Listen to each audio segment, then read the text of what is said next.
Asoyo, bultuhan. Bultuhan. Ayun o, ayun. Sihok. Sihok. Oh, yan, bultuhan. Siya mga tuna. Yan ay bultuhan.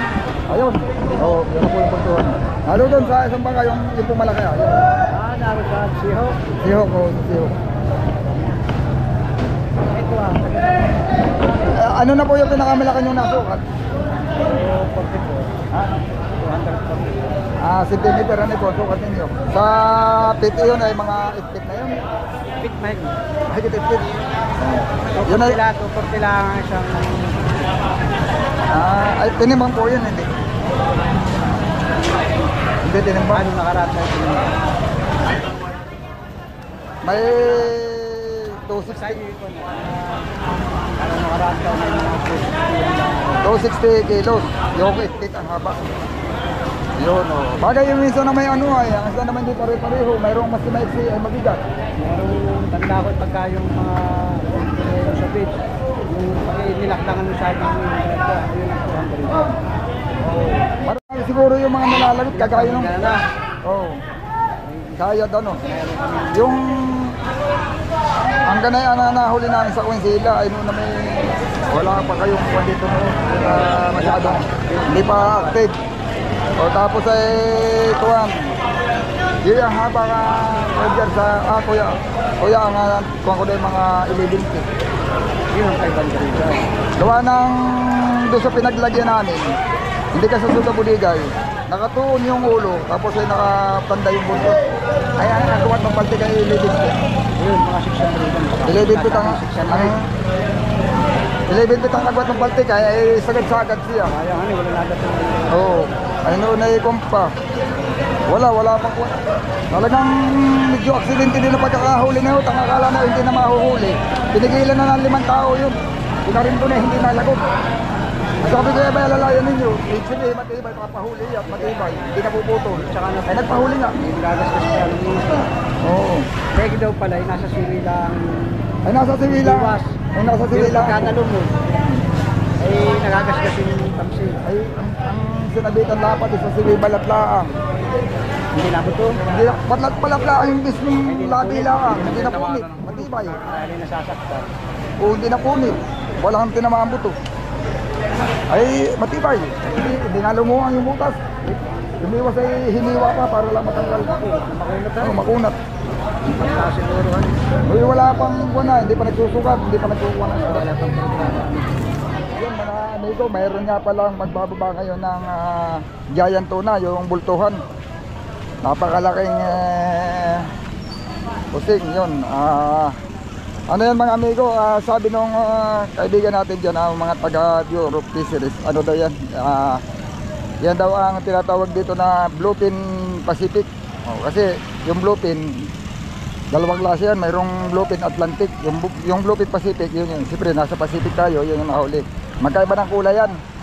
Yung bluefin dito sa atin medyo maitim, hindi kagaya ng bluefin sa Atlantic Ocean. Ito yan mga amigo, may huli sila. Yan. Siguro naman may mga napanood na kayong unang nagbaba at saka doon sa mismong huli natin mga amigo. Yung bangka ko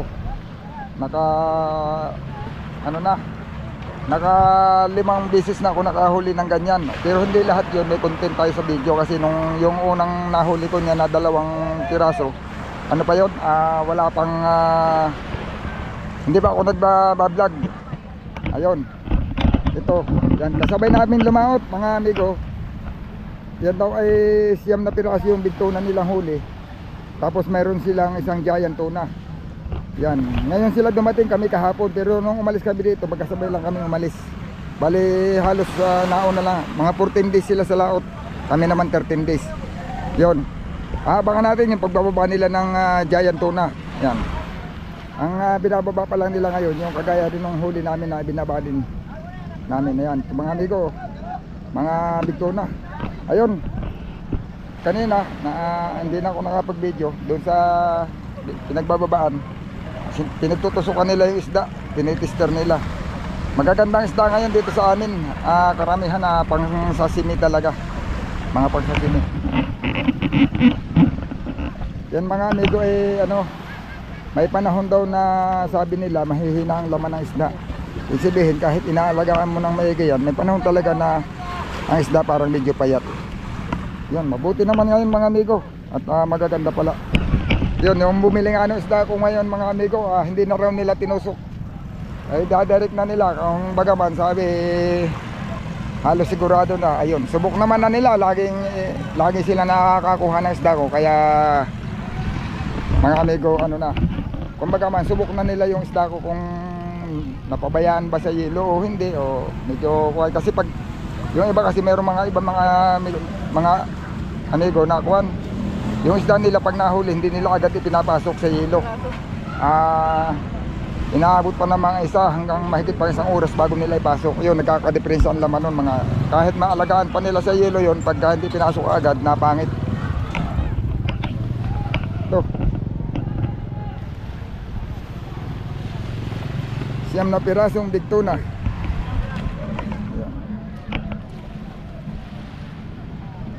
Magaganda pala sukat na isda nila eh. Ayan o.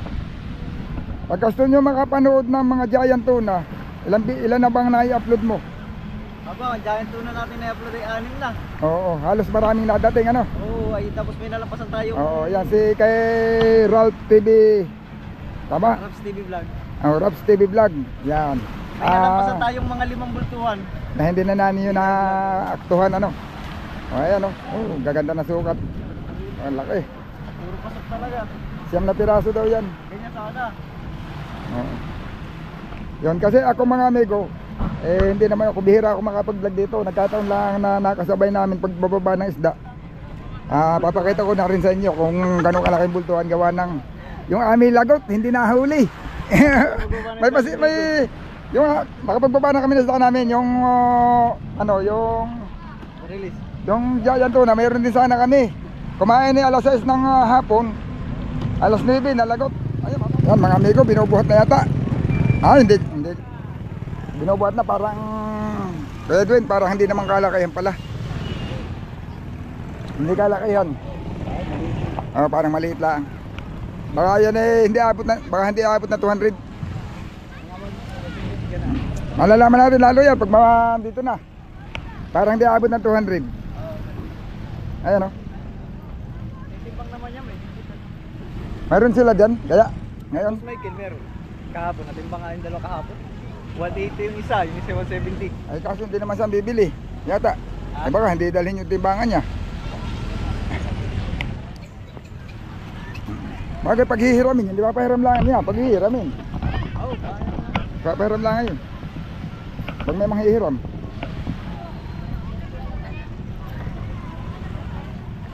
Ito na mga amigo. Ibababa na nila. Wala yung may usungan nila eh. Mas maganda sana kung may usungan at hindi na ibababa sa tubig. Hindi talaga yung nagkakarira dito. Yung nagkakarira. Ay, mga 150 kilos lang yan. 2 tao lang yan, kaya na. Ha? Kami ko nga, 2 na lang kami buhat eh. Kaya naman yan. Kaya ng 2 tao yan. Mga regular lang na ganyan lang sana dapat lagi para hindi nasasayang ang sibad. Ganyan lang mga regular na laki. Oo. Kung mga ganyan lang kalalaki, regular na laki, laging walang masasayang, laging huli. Walang alpas, laging sigurado.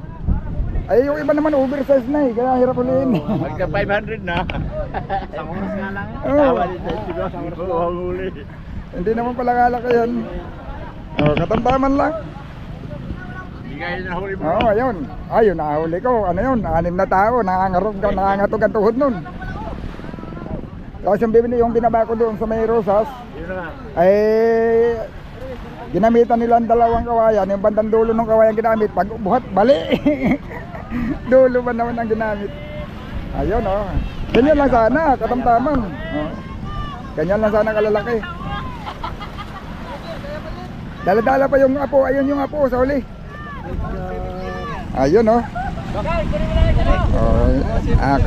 Pag ganyan lang kalalaki mga amigo, katamtaman laki. Kumbaga man ay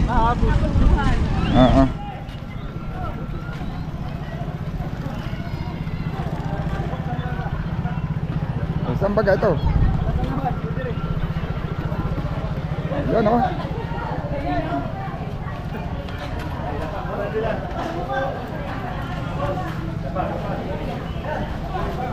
Ayan oh. Laki rin.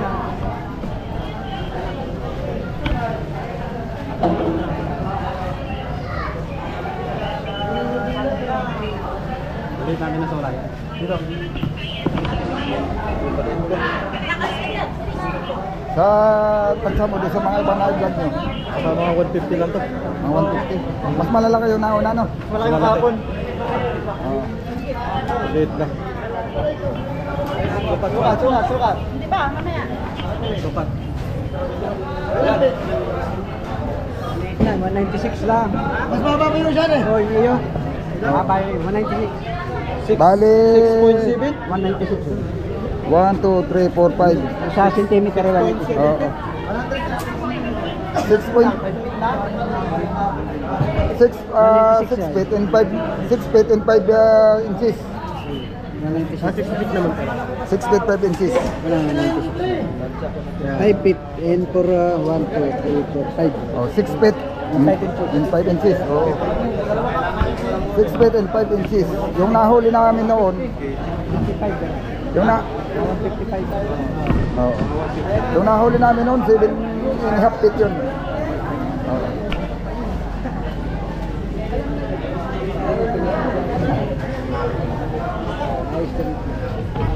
Pero ang na-vlog ko na pinakamalaki na nahuli ko yung putol ng buntot. Kaya lang madaling nakahuli at kinagat ng pating na putol ng buntot. Oh, yari.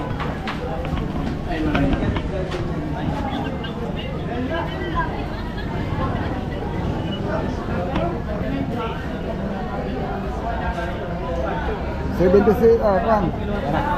77 inches.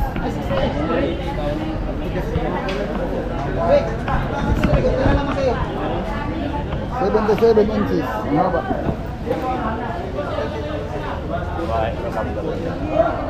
Ang estimate na yung mga 150.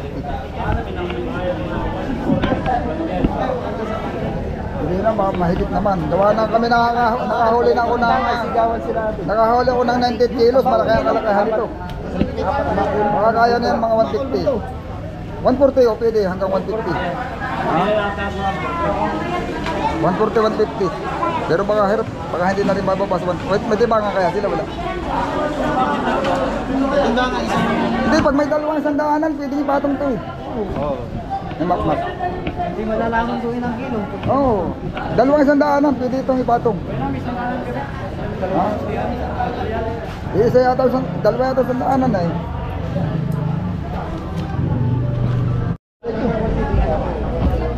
Ano, wala na. 140. Ikaw. Ikaw, ilang kilo? Ha? 150. Sige, akin 140. Sa'yo 130. Hulaan lang, hulaan. Sa akin 140 ha. Mas maliit pa ito sila karan. Ha? Sa akin, basta sa akin 140. Mga 140. Dito, pababa. May 130 daw, 130. Sa'yo kuya. Ha? 140. Ayaw. 150. Sa akin. Ha? 160. Eh, 130 lang daw eh, sabi nito eh. Mababang magparcel yan, 130. 130 ba ako? O kasi ba?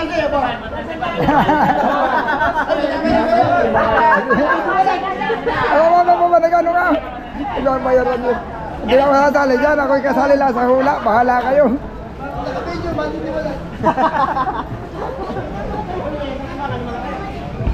Basta ako 140. Sa tibaran.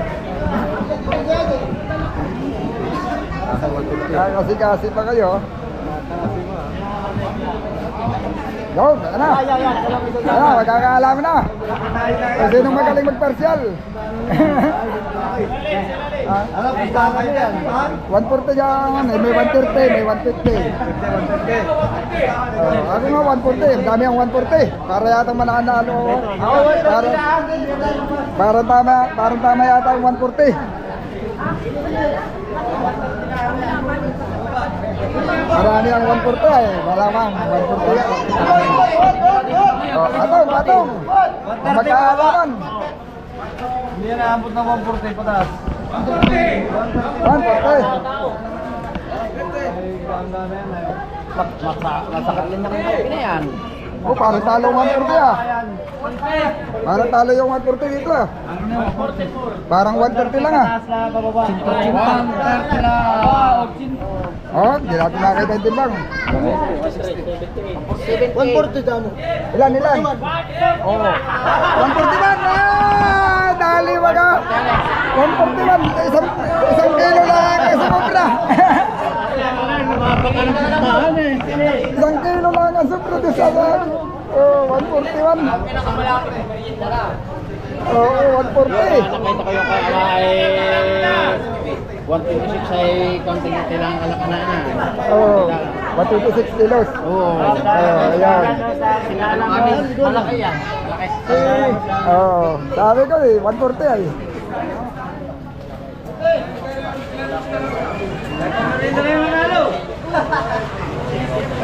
At talo ang magpapamirinda at talo ay. Ha? Ayan, nag-vlog yan. Yan, dalawang yan. Vlog din yan. Bayaw ko itong isa. Bayaw ko, asawa ng kapatid ko. Pareho kayo? Art Venture siya. Ako naman, Victor Balitar Vlog. Marami kong video sa kanya. Ha? Oo, lagi dito. Nag-viral pa nga. Oo, lagi dito. Alanganin ngayon ang mabutuhan na. Alanganin talaga. Hindi, pero para sa akin, mas maganda kung puro ganyan ang sisibad sa amin. Kasi malamang laging huli. Kasi pag malaking masyado, nasasayang, maraming lagot. Kagaya ngayon, ang daming lagot. Sabihin, malalaking masyado yun. Yung iba dahil puputulin na lang. Ay, yung iba nga, tinatali na lang. Sinasadya na nilang putulin dahil parang nangangabala na sila. Sa palatik. Oo, tinatali na lang. Nangangabala na. Kasi makakabala lang tayo dyan. Ay, paano nga kung ganito lang kalaki? Di sayang, ano? Kung ganito lang palaki, nagtsaga nila, di sayang.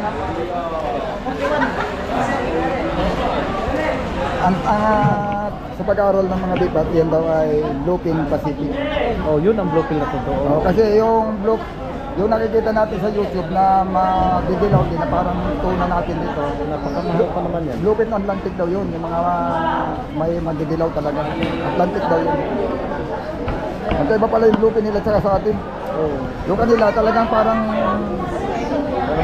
parang yellow tuna dito sa atin, kaya lang wala siyang lawi. At saka mayroon siyang nakaguhit na kulay blue. Saka yung palikpik niya parang para big size siya. Oo, maiksi lang. Ito ang tunay. Yan ang tuna yun. Bluefin tuna. Yung nahuli namin ito, 7.5 feet eh. Ito 6 feet and 5 inches lang. Ibig sabihin lamang siya ng mahigit isang pie. Ang haba.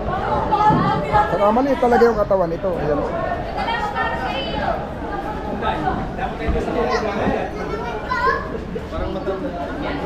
Pagtabi namin ay tinainan pa. Oo, ayos yan. Magkano ang tawad? Wala pa.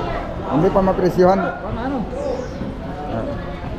Isang Ay, oras ko oo. lang binire. Isang oras kalate. Isang oras. lang mahigit. Oo, yung amin nahuli, mas malaki nito ng kunti. Buti na lang. At pasibad. Buti na lang. At pasibad ko rin. Oo, ayos. Oo, lakmos ka. Ako lang nagbirata. Yung nakaraan naming huli, 210 kilos. Isang oras lang din namin binaton.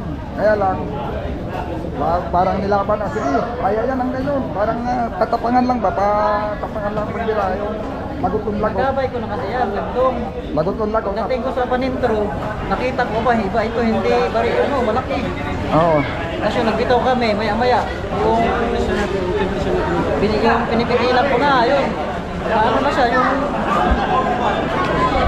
papabigat na lang siya, tapos ay mamaya gagat. Sabi ko, ay, masasampay ito. Diretso yun. Yung amin kasi na yun, talagang inarito namin ang apat yun. Lumaban na kami ng sukasahan ay sumunod, madala. Ay huli. 200. Pinagabay lang buhay, ano? Hindi karamihan kasi patay na mga sampay. Okay pa. Mas maganda kung puro ganito lang ang kakain para huli. Naramdaman ko nga. Kasi pag malaking sobra, Ang ano kasi niya, hindi na natakbo. Nagpapabigat na lang. Oo. Yung pagpabigat yung pinipigilan ko, aba, nagaan. Sabi ko, ay, Nagaan. isang pa ito. yung iba kasi sobrang lalaki ay kaya hindi mahuli, masasayang. Mas maganda ganito na lang lahat kalalaki para pag kumain, huli talaga. Katamtaman lang. Saka palarok pati lagi. Dahil madali lang nabago. Oo. Hindi ka nakaubos doon sa 3 labay ko. Oo. Yung panggabi ang inariyak ko. Mga amigo. Doon sila, isa mga buhay-buhay. Marami ngayon ang lupang na giant tuna pero mas marami yung hindi nahuli na sumibad. Ayun. Nakakapag-video tayo ng giant tuna ngayon dito sa Fishport. Yan, marami ngayon nakakahuli mga amigo pero mas marami pa rin ang mga hindi nahuhuli na kumakain. Yun. Kung ganyan lang sana kalalaki mga amigo ang mga kakain na bluefin tuna sa Pacific Ocean, baka marami, baka bihira lang yung mga lalagutan, mas marami yung mga kapag-uwi ng tuna. Ayun, kaso lang yung iba mga amigo parang nasubrahan na sa laki, hindi na talaga kinakaya ng aming gamit na nylon. Yung nylon naman namin, hindi naman namin pwedeng mas gamitan ng mas malalaki, gawa ng naka-priority talaga sa amin yung yellowfin tuna kasi yun ang karamihan talaga eh. Pagka ginamitan mo ng sobrang laki, baka yun naman, baka hindi ka na makahuli ng yellowfin kasi lalakihan sila doon sa gamit na nylon ay masyado na nilang nahalata. Yun, mga amigo. At yun nga, kagaya na nasabi ko, kasabay namin yan. Buti na lang nakahuli sila ng giant tuna dahil kung hindi sila nakahuli ng ganyan, yung bluefin tuna yung giant bluefin tuna, medyo tagilid, baka malugi gawa ng sisig na piraso yung kanilang tuna. Yung sa amin naman 20, pero hindi rin naman kalakihan mga amigo, kaya malalaman natin yan sa binta pagka natapos nang ikwintahin. Busy pa lang yung buyer, kaya hindi pa natin alam kung magkano talaga ang magiging binta, hindi pa nakakwenta nila. Ngayon mga amigo, sige, salamat. Sana sa susunod makaranas din tayo ng ganyan ulit. Nung nakaraang taon, nakadalawang beses ako. Ayun mga amigo, abang-abang lang.